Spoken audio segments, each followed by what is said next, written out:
On hearing the noise of a fight, Samuel Atwood came up to see what was the matter, and entering the alley, heard the latter part of the combat.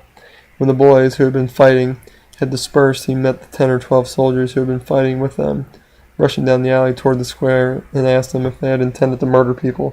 They answered, "Yes, we do," and struck and wounded Atwood.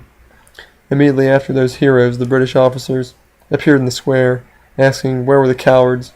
One of them advanced towards a youth who had a stave in his hand, but the young man, seeing a person near him with a drawn sword, held up his stave in defiance, and they quietly passed by him up the low alley toward King Street, where they attacked single and unarmed persons until they raised much clamor. 30 or 40 persons, mostly lads, being by this means gathered in King Street.